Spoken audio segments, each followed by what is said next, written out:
नेपाल की communist party के नेता केपी शर्मा ओली ने सोमवार को चौथी बार नेपाल के प्रधानमंत्री पद की शपथ ले ली है। राष्ट्रपति रामचंद्र पौडेल उन्हें पद की गोपनीयता की शपथ दिलाई है। ओली ने इसके ठीक बाद अपने मंत्रिमंडल में 22 मंत्रियों को जगह देने का ऐलान कर दिया है।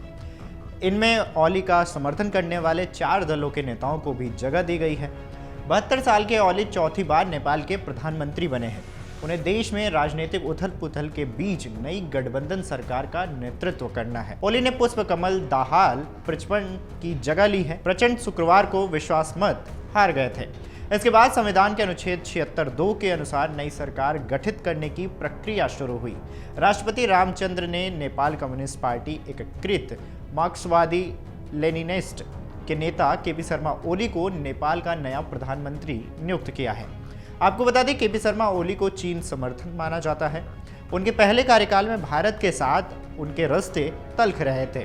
कौन है चीनी समर्थक ओली? चलिए इस वीडियो के माध्यम से आपको बताते हैं। 22 फरवरी 1952 को पूर्वी नेपाल में जन्मे ओली मोहन प्रसाद और मधुमाया ओली की सबसे बड़ी संतान है, लेकिन उनका पालन पोषण उनकी दादी ने किया है। उनकी पत्नी रचना साक्ष भी एक कम्युनिस्ट कार्यकर्ता हैं और दोनों की मुलाकात पार्टी गतिविधियों के दौरान हुई थी। ओली ने साल 1966 में राजशाही के तहत निरंकुश पंचायत प्रणाली के खिलाफ संघर्ष में शामिल होकर एक छात्र कार्यकर्ता के रूप में अपना राजनीतिक जीवन शुरू किया था। फरवरी 1970 में ओली नेपाल कम्युनिस्ट पार्टी में शामिल हुए, लेकिन इसके तुरंत बाद भूमिगत हो गए और उसी वर्ष उन्हें पहली बार गिरफ्तार भी किया गया। नेपाल के वरिष्ठ राजनीतिक नेताओं में से एक ओली ने 1973 से 1987 तक लगातार 14 वर्ष जेल में बिताए।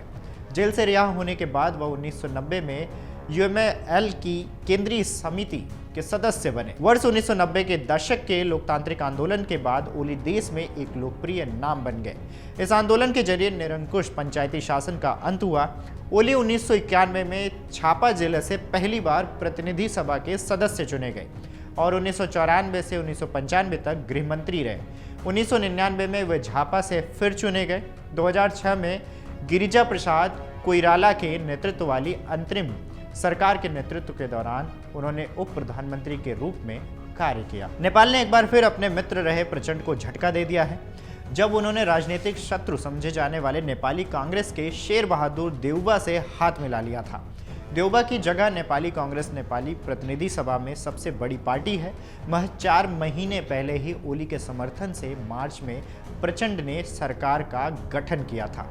वर्ष 2008 में जब पूर्ववर्ती राजशाही को औपचारिक रूप से समाप्त कर दिया गया और नेपाल ने अंतरिम संविधान को अपनाया, तब से यहाँ 13 अलग अलग सरकारें बनी। इसमें प्रचंड देउबा ओली ने प्रधानमंत्री के रूप में कई बार पद संभाला है। ओली 11 अक्टूबर 2015 से 3 अगस्त 2016 तक देश के प्रधानमंत्री रहे हैं, जिसके दौरान काठमांडू के नई दिल्ली के साथ संबंध तनावपूर्ण भी रहे हैं। इसके बाद ओली 5 फरवरी 2018 से 13 मई 2021 तक नेपाल के प्रधानमंत्री रहे। बाद में राष्ट्रपति विद्या देवी भंडारी के चलते वह 13 मई से 13 जुलाई 2021 तक पद पर बने रहे। बाद में नेपाल के सुप्रीम कोर्ट ने उनके पद पर बने रहने को असंवैधानिक कहा था। अपने पहले कार्यकाल के दौरान ओली ने भारत पर नेपाल के आंतरिक मामलों में हस्तक्षेप करने और नई दिल्ली पर उनकी सरकार को गिराने का आरोप लगाया था। नेपाल के नए संविधान को लेकर सीमावर्ती क्षेत्रों में तनाव के कारण साल 2015 में सीमा नाकाबंदी के दौरान ओली ने भारत के खिलाफ कड़ा रुख अपनाया था। उनकी सरकार ने बीजिंग के साथ संबंधों को भी मजबूत किया था और एक अपडेट मानचित्र प्रकाशित किया था, जिसमें उत्तराखंड में लिपुलेख, काला पानी और लिपियाधुरा को नेपाल के क्षेत्र के रूप में दावा किया गया था। भारत ने इस दावे को एक तरफा बताते हुए खारिज कर दिया था और बाद में दोनों देशों ने बातचीत की थी। पीएम नरेंद्र मोदी ने एक्स पर पोस्ट कर ओली को फिलहाल बधाई दी है।